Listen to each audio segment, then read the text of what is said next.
بہت ویلڈ سوال ہے آپ کا کہ جب باپ سختی کرتا ہے ماں جو ہے اس کا ساتھ دیتی ہے. بہت خوب.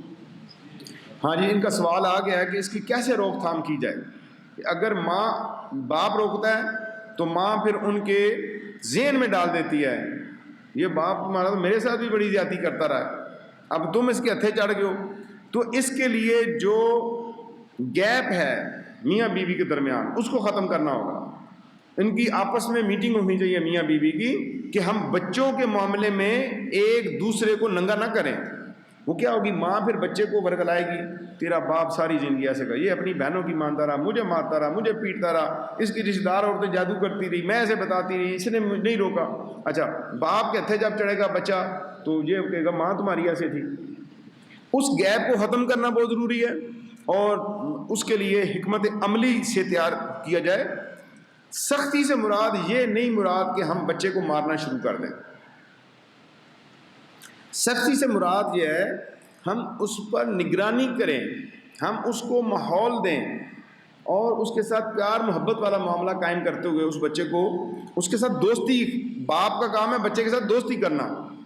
مجھے بتائیں کتنے باپ ہیں جنہوں نے اپنے بچوں کو دوست بنا کے رکھا ہوا ہے؟ وہ تو ببر شیر ہیں، وہ تو ماشاء اللہ ایڈمنسٹریٹر ہیں. جب آتے ہیں گھر میں تو بچہ ان کو سہم جاتا ہے ان کی باتوں سے. وہ تو اپنی بات نہیں کر سکے گا، بیٹا اپنے باپ کے ساتھ کر ہی نہیں سکے گا، شیئر ہی نہیں کر سکے گا. ایسی سطح بنائیں، ایسا ماحول بنائیں بچوں کے ساتھ. کبھی بازار چلے جائیں، کبھی انہیں پھرانے کے لیے چلے جائیں، گھمانے کے لیے چلے جائیں، اپنے بچوں کو گفٹ دیں، اپنے بچوں کو تحفہ دیں. ان کی جیب لوگوں کے پیسے سے نہ آئے. آپ کو پتا ہو کہ وہ آپ سے 100 روپیہ لے گیا، اس کی ضرورت ہے، کیونکہ بیٹا تمہیں ضرورت ہے مجھ سے مانگو، کسی سے نہیں مانگنا. آپ ماحول پرووائڈ کرتے جائیں گے تو انشاءاللہ یہ جو گیپ ہوگا، بچے پھر جب سمجھدار ہوتے ہیں انہیں سمجھ لگ جاتی ہے. لیکن ماں باپ کے خلاف اور باپ ماں کے خلاف بچوں کو کبھی بھی نہ کرے، ورنہ اس کا ڈائریکٹ اولاد کے اوپر تو اثر پڑنا ہی ہے. ماں باپ دونوں کی قدر ختم ہو جائے گی. وہ بیٹا کبھی بھی اپنی ماں کی برائی نہیں سنے گا، بیٹی ماں کی برائی نہیں سنے گی، لیکن باپ کی برائی وہ سن لیں گے، کیونکہ ماں 24 گھنٹے برین واشنگ کرتی ہے. کیوں پاس تو بیٹھی ہے. ساری مائیں ایک جیسی نہیں، بڑی اچھی اچھی بیٹیاں بہنیں ہیں، یہ میں سب کی نہیں بات کر رہا، کچھ طبقہ ہے بیچ میں.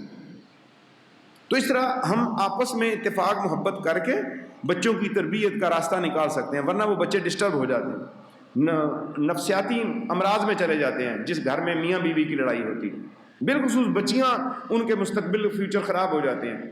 ایک بچی تھی، اس کا واقعہ تھا، تو میاں بیوی کی لڑائی اور جھگڑا ہوتا تھا. مجھے کسی نے بتایا کہ جس طرح کہ وہ تو ڈاکٹروں کے پاس لے گئے ہیں اور سارا کچھ کیا ہے، تو عمل کہتے ہیں جادو ہے، تو کوئی کہتا ہے جناب وہ کافی لاکھ روپیہ لگا بیٹھے ہیں. تو میں نے استخارے میں بتایا، میں کہ اس بچی کے گھر کا ماحول ٹھیک کر دیں، ٹھیک ہو جائے گی. اور واقعہ بات نکلی اور پھر اس بچی کے والدین سمجھدار تھے، انہوں نے سلوک اتفاق کیا، بچی کو ماحول دیا. 1 سال لگا اسے ٹھیک کرتے ہوئے، یعنی وہ ماحول پرووائڈ کرتے ہوئے، کونسلنگ کرتے ہوئے، اس کو جو بھی اس کی ضروریات تھیں اس حساب سے اس سسٹم کو مد نظر رکھتے ہوئے میں نے انہیں لکھ کے دیا. اس طرح اس کی تربیت ہوگی. جادوگروں کے پاس جائیں گے، وہ کہیں گے جادو ٹونا ہو گیا، بکرا لے آؤ، مرغا لے آؤ. ڈاکٹر نیند کی گولیاں دے دیں گے، ٹھیک ہے نفسیاتی مریضہ سویا رہے. جو اصل وجہ سے وہ بیچارہ ڈسٹرب ہوا، ماں باپ کی وجہ سے اولاد ڈسٹرب ہو جاتی ہے بعض دفعہ. ان کو ایسی پریشانی سے بچانا چاہیے اور پیار محبت اور اتفاق کے ساتھ آگے بڑھنا چاہیے. جی، مزید ویڈیوز دیکھنے کے لیے محمدی رونی قافلہ کے آفیشیل چینل کو سبسکرائب کریں اور بیل آئیکن کو پریس کریں.